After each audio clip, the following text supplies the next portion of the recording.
Welcome to the Coffee House, where in the next hour, President Obama calls the present relationship unsustainable, with Palestinians divided and Israelis electing a right-wing government. We ask Nadia Hijab of the Institute for Palestine Studies, can we get to a sustainable Middle East?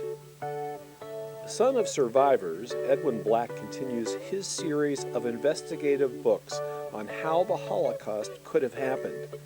In Nazi Nexus, he sums up that Hitler's racial ideology and key technology were stamped Made in the USA. Also, an art exhibit about homeless teens in Seattle. Jessica next to him is heroin chic look. You've got Wicked here, who embodies the Marlboro Man, that rugged all-male look. And we've got Reverb's mix of a cappella and gospel music, and poetry by Carolyn Joyner and Ray Berroa on the Coffee House.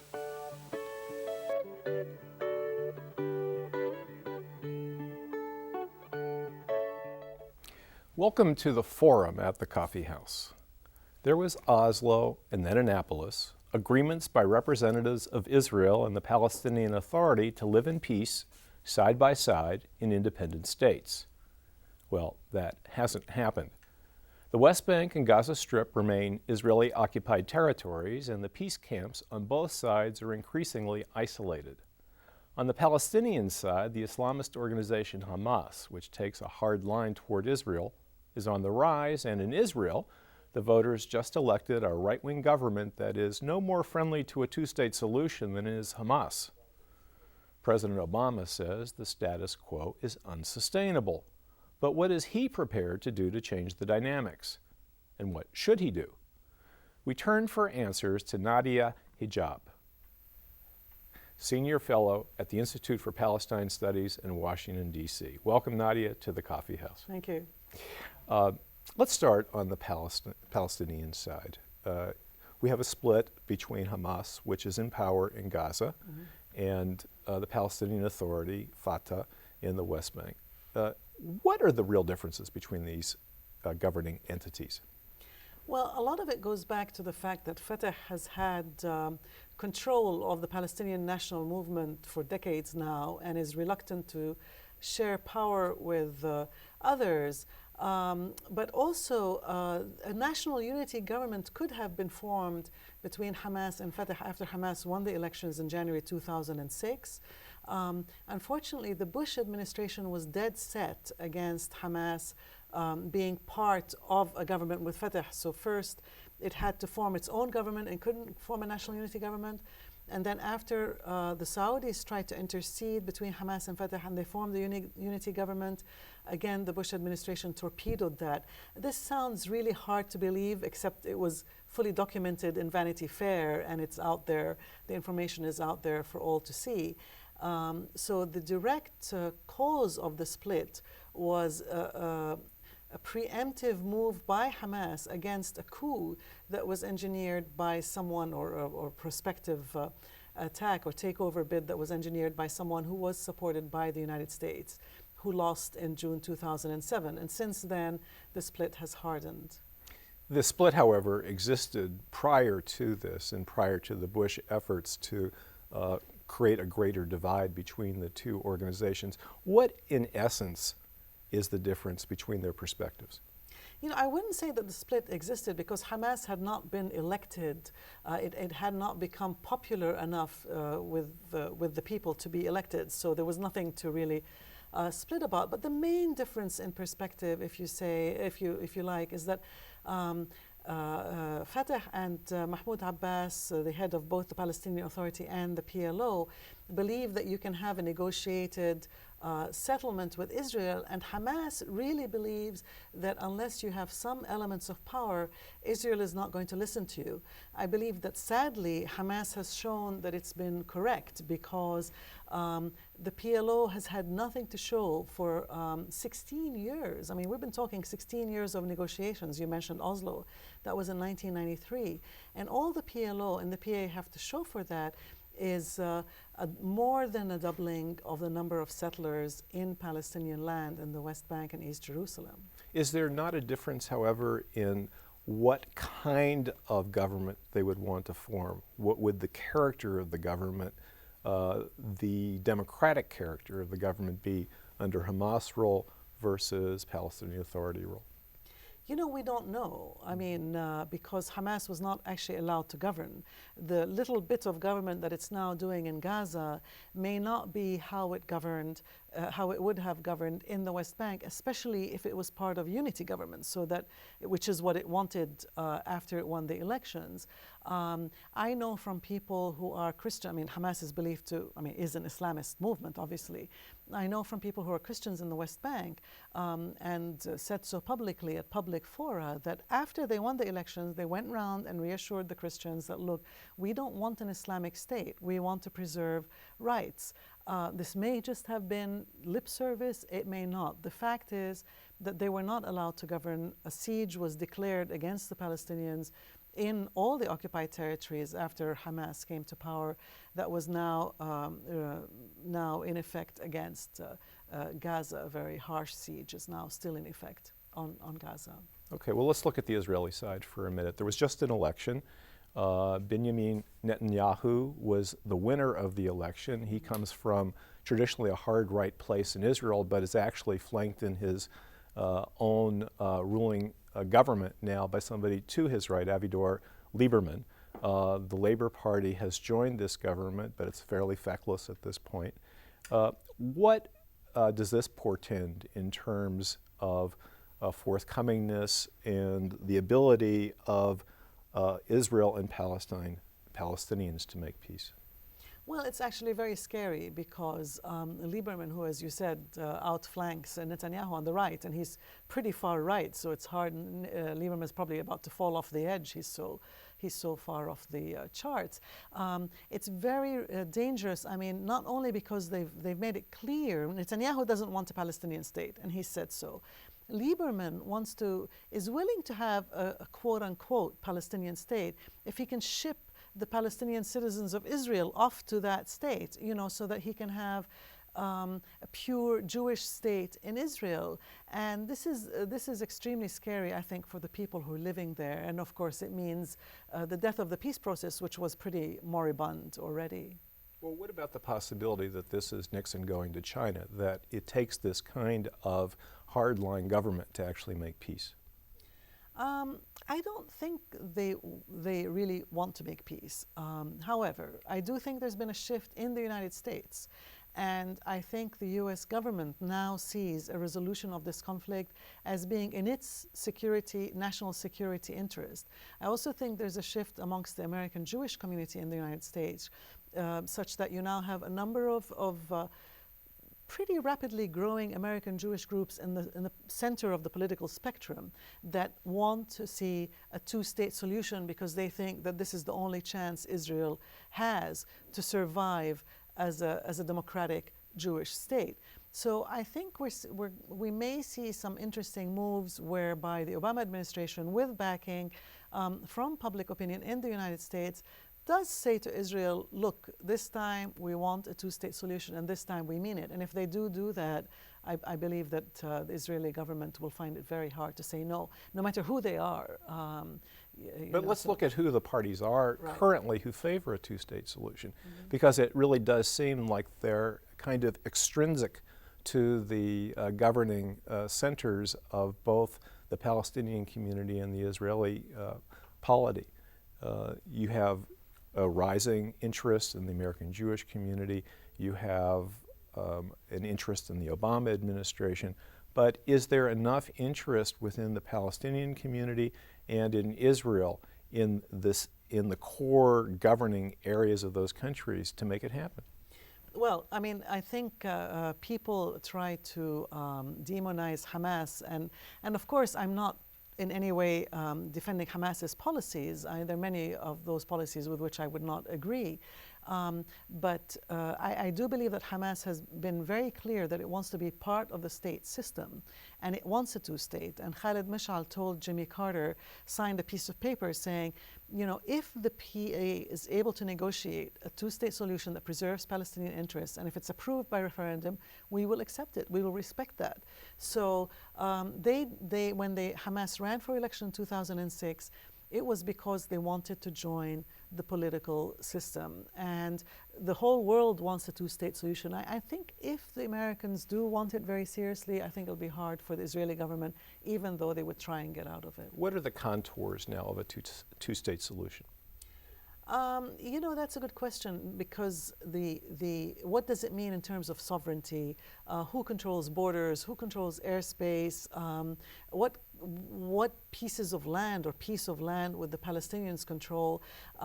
That is not known, and I think the Palestinians would really have to organize themselves to bring all of their sources of power to bear to not get a minimalist two-state solution that's no better than like a protectorate somewhere. Well, let's say there were a two-state solution. It's easy for me to see that in the short term, it would lift a lot of burdens off the Palestinians. In the long term, it seems to me that a two-state solution is more beneficial to Israel or Israeli Jews, because otherwise it's going to be very difficult to maintain a Jewish majority and therefore sustain a democratic society.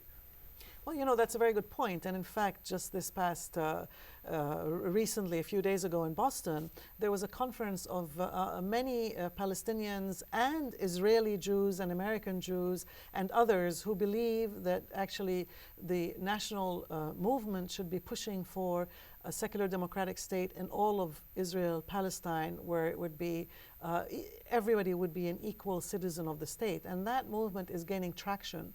And which is sort of going back in time in some ways as well, because that was the original program of the PLO. That's right. And the longer that a two-state solution, you know, takes to happen, or if it never happens, then this movement will gain a lot of traction. I think it'll become something to be reckoned with. All right, let's go back to the Obama administration and what they've done so far, pronouncements and appointees. Mm-hmm. Well, the pronouncements, they've been very clear that they want a two-state solution. They've been somewhat tutting about settlements and home demolitions. They've said that this is unhelpful. Of course, these acts are against international law. I think with the Obama administration, what I'm seeing so far is that they prefer not to talk about what they're doing. So I think here one needs to look at what they're doing rather than what they're saying. And in fact, the appointments have been very interesting. They almost had 3 appointments that have been neutral on this issue, that have U.S. interests at heart. They now have 2 appointments because they couldn't get the third one through. The first appointment was George Mitchell, he's neutral, he's not pro-Israeli. The second one is Jim Jones, head of the National Security Council, again neutral. Both George Mitchell as Special Envoy and Jim Jones as head of the National Security Council know the lay of the land because they both served in the occupied territories for some time. I mean, Mitchell was a previous Special Envoy. Charles Freeman was going to come on board as Director of Intelligence. That fell through largely because of a big uproar generated by the Zionist lobby here in the States. But you can see the trend is towards political appointments that are neutral on this issue, that would have American interests at heart. I mean, what's known as the sort of the realists within American foreign policy. Well, how realistic is it if, as rumored, George Mitchell were to propose that military aid to Israel be cut off unless Israel agrees to a settlement freeze? That has always been kind of the third rail in U.S. politics and especially in Congress. I'd be surprised if they do anything as blunt as that. I think what they might do is not respond to Israeli requests. For example, there's a request in for loan, the Israelis have loan guarantees from the American government, and those periodically come up for, another tranche or another tranche. They could simply not find the time to respond to those requests. So that way, they wouldn't be the fuss, but the message would be definitely there and very firm. All right. Well, what's your assessment, given the factionalism in both the Israeli and Palestinian camps, that the Obama administration could effectively intervene and bring about change? I think if they showed leadership and they sustained it and they showed that they meant it, then the rest of the world would fall in line, and I think the Israelis would have to fall in line too. Don't forget that this is being coupled with a rising campaign of boycott, divestment, and sanctions against Israel, especially after its attack on Gaza. And also, many more people are calling Israel now an apartheid state. So the situation there is not tenable, and I think many Israelis or many American and other Jews would be looking for a way out. So I think if the U.S. gave leadership, it might succeed.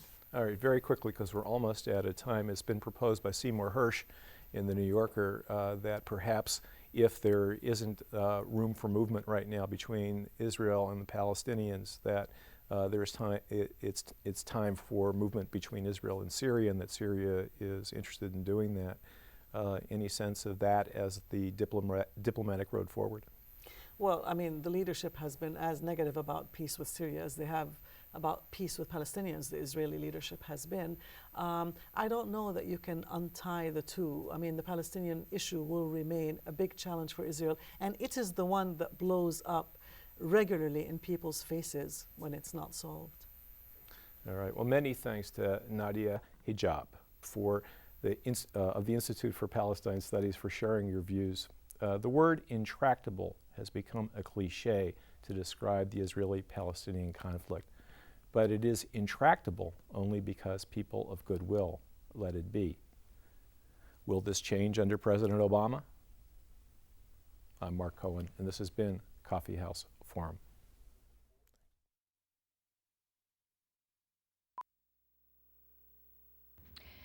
Day yells red in a familiar hue, but not like the wood of a red fir or the buds on a red maple.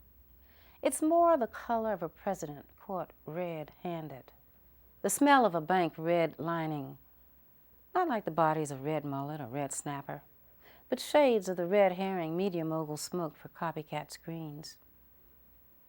It bears no similarity to red-eye gravy or cayenne. It's the red of surveillance agencies, red dogging, like life's one big football game. The red baiting red of those who resist, brave the red heat of red hot to make sense of the white, the blue. Stars and stripes whose stripes disappear when you get up close, dissolve like blue tears in white snow. The blue blanched into a bloodless face, whitewashed. A white collar stiff with starch, white, like the outermost ring of an archery target. A sundown town with signs, whites only within city limits after dark.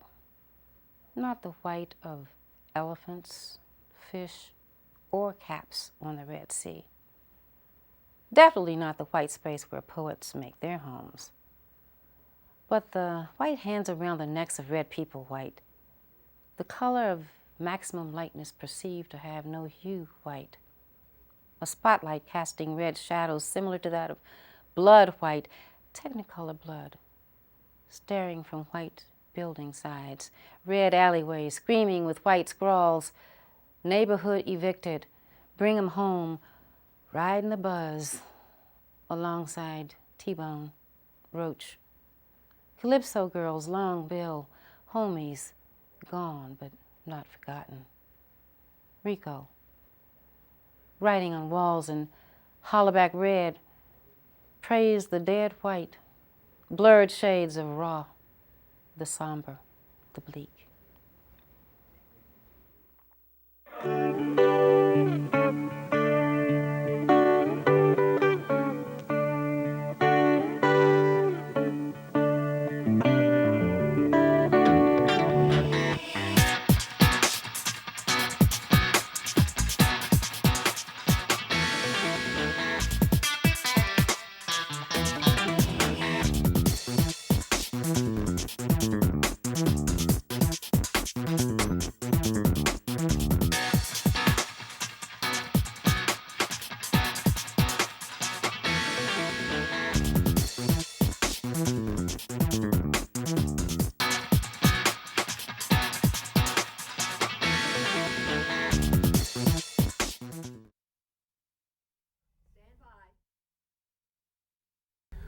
Welcome to Writer's Block at the Coffee House. In the early 20th century, only a minority of Zionists wanted to create a separate nation state for Jews. It took Hitler and the Nazis to transform Zionism from a cultural movement into a nationalist juggernaut. Award-winning author Edwin Black has devoted much of his life as an investigative journalist to exploring the origins of the Nazis' racial theories and how Hitler constructed his machinery of death. The trail of both, it seems, leads back here to America. Drawing on a number of his prior works, particularly the acclaimed IBM and the Holocaust and War Against the Weak, Edwin Black is out with a new book, Nazi Nexus, and he's naming names: Ford, Rockefeller, GM, and others. Welcome, Edwin, back to the Coffee House. And thank you for having me. Your own personal story, that of your mother in particular, prompted you to go down this path, didn't it? Well, originally my parents were Holocaust survivors. My mom was on a train and was A train to Treblinka, and was pushed out of the small grate by her mom, and was buried in a mass grave. And my father came upon her. He was a partisan and saw her legs sticking out of the snow and pulled her out from a mass grave. And together they lived in the woods for 2 years, kind of like this movie Defiance. And I always thought that it was my goal and mission to explain why this happened. And of course, I always went beyond just the bullets and the rifle barrels and tried to explain exactly how it was facilitated. And I've written various books. I wrote Transfer Agreement, which involved Henry Ford and the Protocols of the Elders of Zion. I did War Against the Weak, that traced American eugenics and its Carnegie sponsorship and Rockefeller's sponsorship to Nazi eugenics. I did IBM and the Holocaust, which of course documented how IBM consciously organized and co-planned the Holocaust with the Third Reich. And I did GM and the Nazis, which explained how General Motors, working through secret subsidiaries, took Hitler's killers off of horseback and put them into trucks and cars. And while I did all of those separately, when I looked at them, when I connected the dots, and that is the mantra of this book, once I connected the dots, I found out that American corporate complicity actually shaped the size and scope of the Holocaust. Now, well, let's go through it one by one. Okay. Let's start with Ford, which was the topic of the transfer agreement. Henry Ford is best known as the person who brought to the masses the automobile, but he's also known as a virulent anti-Semite, the author of The International Jew, and was someone who was honored by Hitler. But could it be really said that the Ford Motor Company and Henry Ford facilitated the rise of the Nazis? well, I think it's important to not say that they facilitated the rise of the Nazis. This I would never say. But what Henry Ford contributed that the Nazis never had before was the concept of political anti-Semitism. In other words, this was not just an in-group and an out-group. We don't like you because you're a different religion. We hate Jews. This was the concept of the international Jewish conspiracy. So you have to say, and I included it because although everyone knows about Henry Ford now and the Protocols of the Elders of Zion, they did not when I originally published the transfer agreement.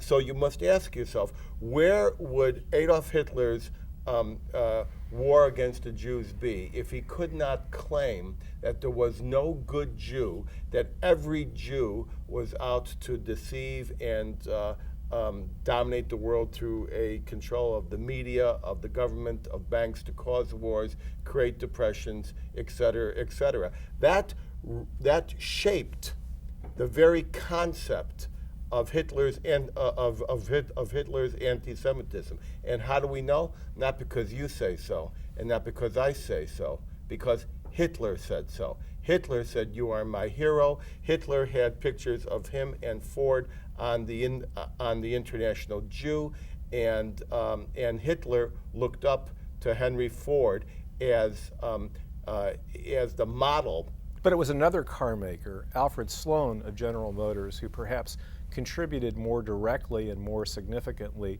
to the actual effectiveness of the Nazi machine. That's correct. What Henry Ford contributed to the theory, Alfred Sloan contributed to where the rubber meets the road. You have to ask yourself, and this Nazi Nexus is about the indispensable involvement of American corporations. Where would Hitler's Holocaust be on horseback? Because the German army and the German nation was a horse-drawn country until Alfred Sloan and General Motors, which owned Opel, brought mass production of automotive technology to the Third Reich. But we always thought it was the Volkswagen. Yeah, and you were wrong. It was actually Opel. It was not Mercedes, it was not Benz, it was not Henry Ford's motor company. It was Opel that was the largest supplier of trucks and cars to the German military. And Opel was a GM company? Of course it was. And Alfred Sloan controlled it through secret interlocking boards and executive committees. And General Motors made the Blitz truck for the Blitzkrieg and made it possible for Adolf Hitler to pre-position truck parts along the Polish border just before the start of World War I on September 1st, 1939. World War II. World War II. But to what extent, I mean, this is business, right? They're building cars. The Germans want cars, the Americans want cars. Mark, this is not business, this is genocide. When you create a wherewithal for a genocidal maniac to war against all of humanity, not just the Holocaust. But at what point in time did they have the knowledge that that indeed was what Hitler was about? From 1933, from January 30th, 1933, the entire world was abuzz with the notion that Hitler wanted to destroy the Jewish community and conquer Europe. And the proof of that is that's why Sloan kept it a secret. That's why Sloan didn't want the American people to understand that he was secretly sympathizing with the Nazis. Now this is different. Sloan didn't do it for the money. Sloan believed in Hitler. Sloan actually believed in fascism. Sloan was against Roosevelt the way some people today are against Obama. He was a leader of the Liberty Lobby, is that right? He was a leader of the Liberty Lobby and many other anti-racial, anti-Jewish, anti-labor groups.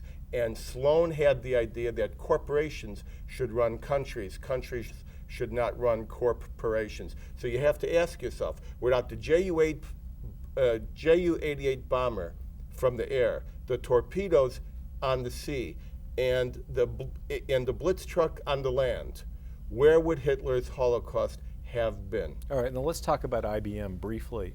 IBM at the time was a rather young company. It produced a remarkable machine for the day called the Hollerith, and that was technology that became shared with the Nazis. How did they put it to use? It wasn't it was not a young company. It was a well-entrenched company. It had the global monopoly since 1890 on information technology. No one had it but them. Anyone who did have it had to license it from them. You are talking about the birth of the information age. It was not in Silicon Valley, it was in Berlin in 1933, and if you ask what does that mean, it means the individualization of statistics. And it was IBM that went to Hitler and said, we are the solutions company, what solutions do you want? And IBM, through this Hollerith punch card, which stored information in the rows and columns the way a computer stores it in a hard drive, was able to allow Hitler to facilitate and accelerate all 6 phases of the Holocaust: the identification of the Jews, the expulsion from society, the confiscation of their assets, the deportation, the ghettoization, and even the extermination. It was IBM that consciously allowed an IBM customer site in every concentration camp. Wait, you're saying that IBM was present in every concentration camp? Not only was an IBM customer site in every concentration camp, it was right outside the gate in Dachau. It was right across from the IG Farben director plant in Auschwitz II.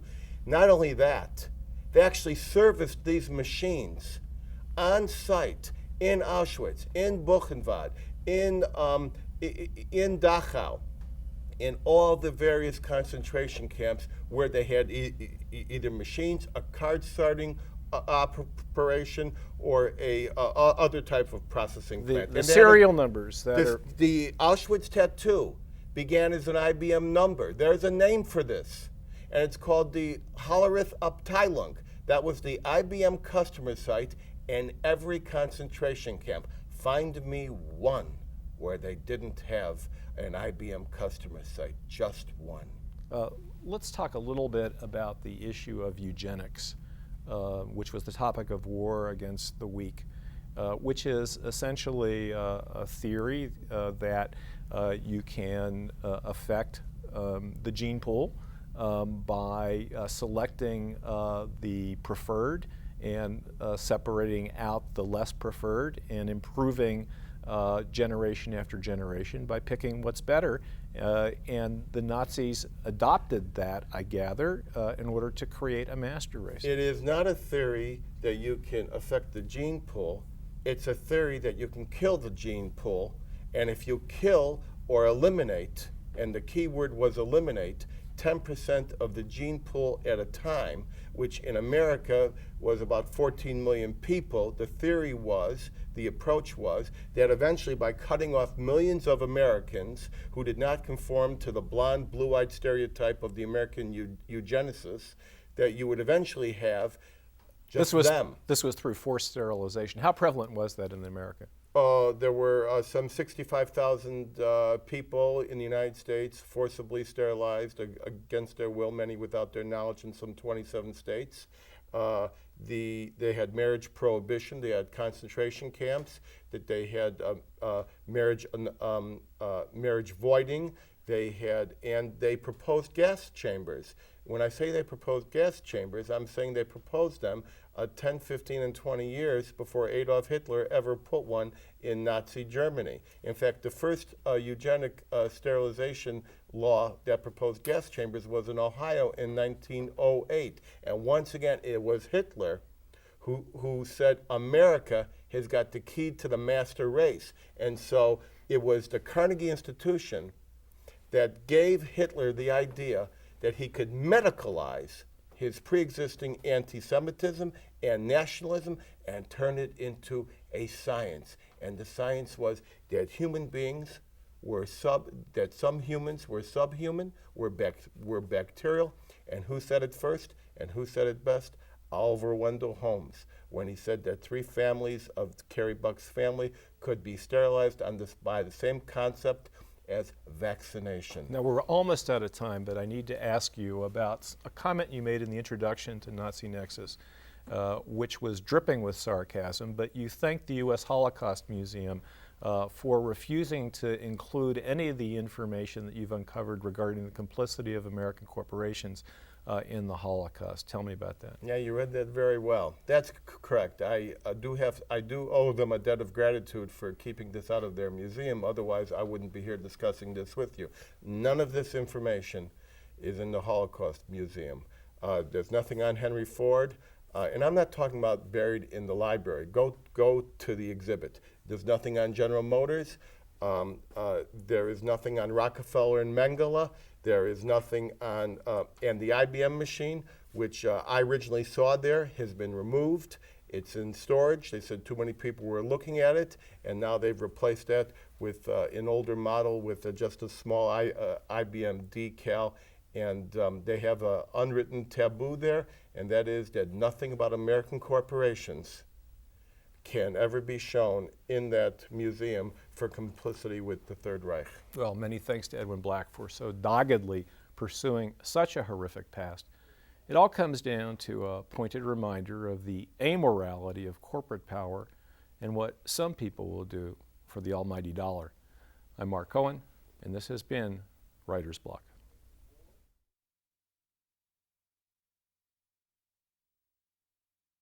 Welcome to the Artistic Eye at the Coffee House. This month, we're looking at an art exhibit called Civic Endurance at Connor Contemporary Art Gallery in Washington, D.C. For this provocative exhibit, two artists from New York teamed up with homeless teens in Seattle.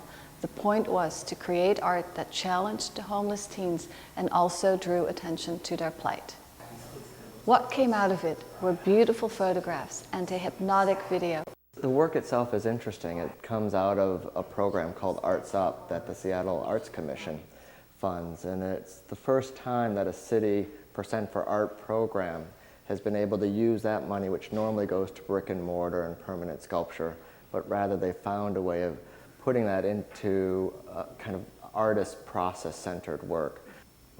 And from that, they selected 3 artists to interview. So Jackie and I, about a year and a half ago, went out to Seattle and were interviewed by the very people you see hanging on the walls.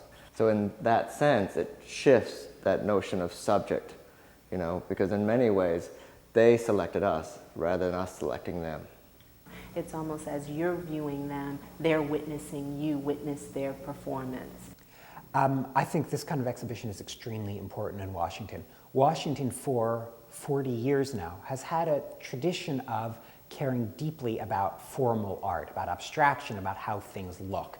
And in this case, people tend to look at the politic first and the formal qualities later, but I think that they stand side by side. What I would argue is that now activism is a major stylistic stream in contemporary art. We try to create a place where the viewer will really sit with the work and sort of find their way into the meaning, the sort of the deeper narratives through a kind of visual experience, an aesthetic experience. Since the early 60s, activism has become a style and even has a look. For instance, as it were, four-square, kind of almost flat-footed photography is the look of activist art. Video, like this, is also the look of activist art. That is, any art that doesn't look explicitly stylish then has a style which is the style of activist art. That is, it has a kind of anti-style which itself soon becomes style. They are beautiful photographs, and I think one of the things that sort of is a thread that you'll see in common with all of the work that my wife and I do is that we try to create a kind of formal presence. One of the things that interests me about the political in art, and one of the problems with it, and in fact with content in art in general, and talk about content, is you have to ask yourself, if this art looked different, if they were black and whites, if they were color with a gray background, if they were very harshly and dramatically lit in a kind of sentimental way, would the content be substantially different? That is, what do you do with only talking about what the art is of if it doesn't actually tell you about what the art looks like? And that's a problem for me in criticism, for instance, that tends to only concentrate on what the art is about. Talk that acts as though you're seeing the kids rather than seeing pictures of the kids worries me. This is not just about homeless youth. It's not just about Seattle. It's about what happens in society. One of the first things that did strike me about the photographs and looking at them as a whole, there are 26 altogether, is that you look at Jared, who is the living embodiment of a Gap ad there, but it's not too funny because he's wearing this $75 Gap sweatshirt that you presumably found on the street. Jessica next to him is a heroin chic look. You've got Wicked here, who embodies the Marlboro Man, you know, that rugged all-male look, and you have T-Bone, who's sort of taking on the street thug look. 2 of the youths who were really instrumental to the project died, one through heroin addiction and an ultimate overdose, and the other through just a random act of violence. And then the idea of standing up and standing in memorial to these people came about through our interaction with the group as an artist, but also from the members themselves when they talked about wanting to remember these people.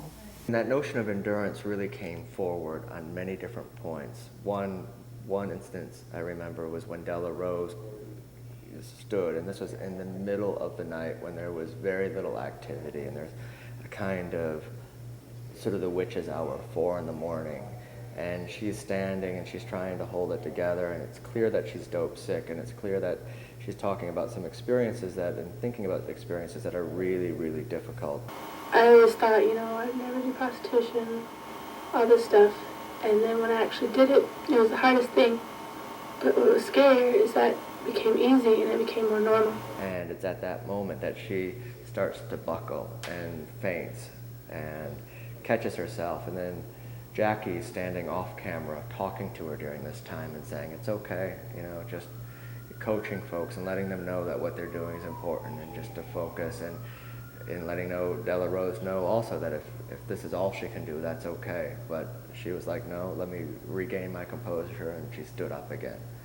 I don't know that it's actually possible to look at these things just as fine art photographs and to somehow elide or ignore the kids who are in them. I'm not saying that all art has to be political, but at the moment, simply putting pretty colors onto canvas doesn't seem to have a lot of leverage to me. Now that this project is finished, we hope that, actually I should rephrase that, I hope that the project never becomes finished. I hope the discussion about homelessness, especially youth and homelessness, is something that this project will always raise those discussions and raise those questions and get people really talking about with this issue.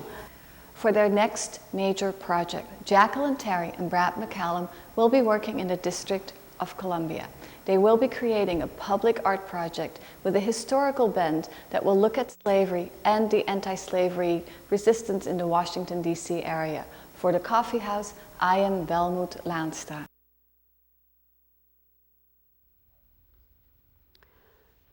I spend my time trying to understand why we had to fly off, hidden behind the shame of our genitals, tears leaving scars on each hemisphere of our feelings.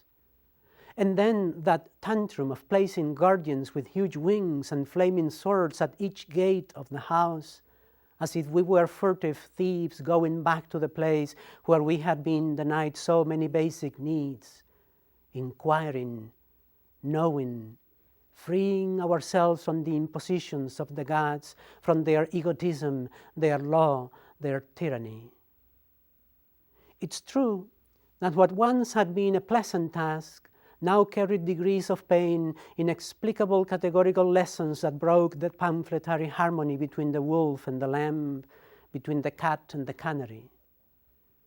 Cracks had opened up in our own selves, difficult fissures through which enter to their pleasure the breeze of good, the blizzard of evil, and inside us they kept on arguing and fighting about it, making our house their abode. But their curse did not go right for them. Although calluses filled my whole hand from milking the goat, my illusion, this thunderous laughter and my seasons, in spite of my teeth falling one by one, blackened by biting the darkness to bring forward the next day, in spite of bursting my eardrum, hitting the dry rock to see if I soften my soul and moisten it, in spite of trying to brand all my dreams in order to handle them and perhaps to reach them, in spite of my eyes succumbing to exhaustion at the end of my working day, in spite of this and that and all, I live pregnant with emotions, inhabited by all the species of triumphs and failures, of rivers, mountains, and words. I try out my flights in the air as if I have been born duende, angel, sidereal body. And I explore the most hidden corners of the sphere, as if I were fish or flash of passion, as if I were an ant that pierces the axles of the planet and appears on the antipodes with its antennas, standing on end to take the other side the good news of time and the ages, of our well-being and terrible days. Their curse did not go right for them. For each day I have tended carefully the garden in my new house, and I have served well the earth where I graze, content with my wretched human condition, coexisting at ease with the serpent and my weaknesses. Although my knees hurt from bending with fervor to the ground to crumble its hard surface, I have been able to grow seeds that give me sustenance and shelter, eternal hours of breeze and harmony, of moon at times, of poetry and bitterness, and the pleasure of knowing that everything, absolutely everything I was able to accomplish, I did on my own.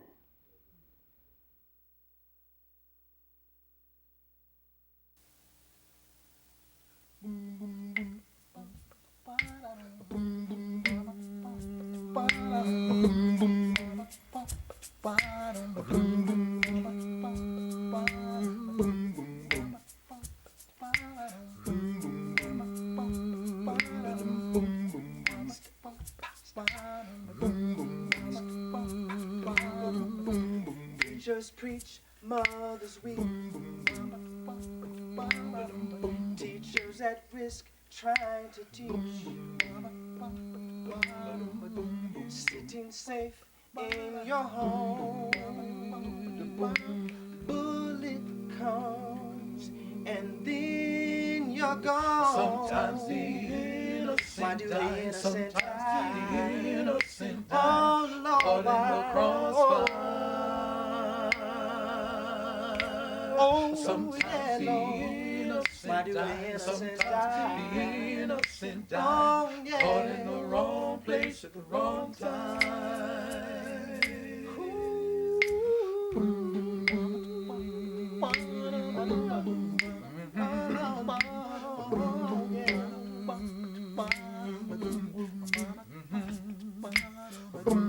News report just released. Have you heard the news? What we need is more police. More police. Stiffer laws, bigger jails. Bless the day when peace prevails. Sometimes the innocent die, The innocent sometimes die. the innocent die, Oh Lord, caught in the why? crossfire. Don't you know? Don't you Sometimes know? the Yeah. innocent Why? die, sometimes Why? the innocent die, Oh, why? caught in the wrong Yeah. place at the wrong time. Mother, I'm somebody's mother. father, I'm somebody's son. sister, Somebody's daughter. brother, Somebody's number one. the life they have When all's been said is in the past. and all's been done, yes. Sometimes the innocent die, The innocent sometimes die. the innocent die, Oh Lord, caught in the why? crossfire. Don't you know? Don't you Sometimes the know? innocent die, Tell us sometimes why. the innocent die, Tell us why. caught in the wrong place at the wrong time. Sometimes the innocent die, sometimes the innocent die, caught in the crossfire. Don't you Sometimes the know? innocent die, Tell us why, sometimes Lord. the innocent die, caught in the wrong place at the wrong time. Oh The yeah. innocent die. I just don't understand, Lord. The innocent die. Why the innocent die? The Lord, innocent why? die. Every time I turn on my The TV, innocent die. I hear the same old sad news. The innocent die.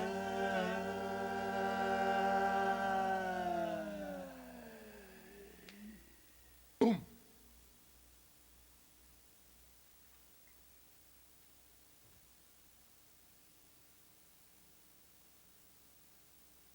Welcome to Traditions, Musical Thank you. Traditions. It's a pleasure to be here. That's a cheery little number. Who wrote that? I did. Man, that's a song with a message. Yeah, we like to think so. Man. Tell me a little bit about the group. You guys have been performing as Reverb for about how long now? The group started in 1990, so we've just passed our first decade, and we're on to the next. And let's see, you told me that you started initially doing Christmas carols. That's right. Not doing them, but it's a little house party that... This all started when there was a housewarming party, Okay. and there was a guy there who was putting together a group to sing Christmas carols, and a group of us, about 12, with him as the director, decided to do Christmas carols, and we've been singing ever since. Okay, who's in the group now? Why don't we get some names here? Okay, well, let's start on the end there. This is the brother who led Sometimes the Innocent Die. Right. Russell Jeter III. Good. Victor Pinkney. And Chris Hunter. Okay, and I understand you're the old man of the group. That's right. I'm Steve Langley, the founder. The founder, right. Yes. Now, you do a mixture of obviously original materials. You also do jazz, Latin, gospel. Blues, gospel. Yes. Okay. Well, we know the name of the first one we just did. How about the one you're going to take us out with? The next song is going to be a gospel standard. I bowed down on my knees and cried holy. Okay. I'll be a believer. All right. Thank you. All right.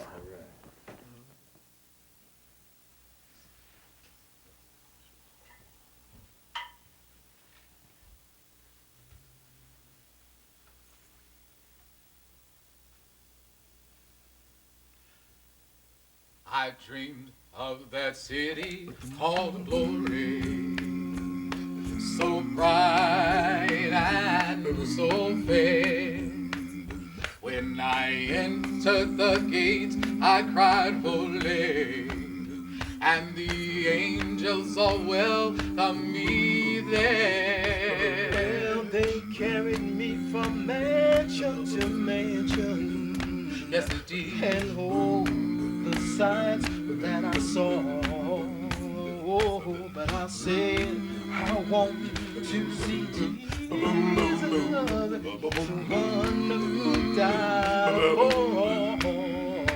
No, I bowed down on my knees. I cried holy to the Lamb. I cried holy to the Lamb. I cried holy to the Lamb. No, clap my hands and say glory, glory, glory to the Son of God. Well, I thought as I entered that city, my loved ones knew me so well. Well, they showed me all around heaven, and the sights were too numerous to tell. I saw Abraham, Isaac, and Jacob. Yes, I did. I saw Martin and Timothy. Oh, but I said, let me bow down and worship him. Worship the one who died for me. And oh, bow down on my knees. I cried holy to the Lamb. I cried holy to the Lamb. I cried holy to the Lamb. And oh, clap my hands and say glory, glory, glory to the Son of God. Bow down on my knees. I cried holy to the Lamb. I cried holy to the Lamb. I cried holy to the Lamb. Oh, clap my hands and say glory, glory, glory to the Son of God. Bow down on my knees. I cried holy to the Lamb. I cried holy to the Lamb. I cried holy to the Lamb. Oh, clap my hands and say glory, glory, glory to the Son of God. Glory to the Son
Son of God.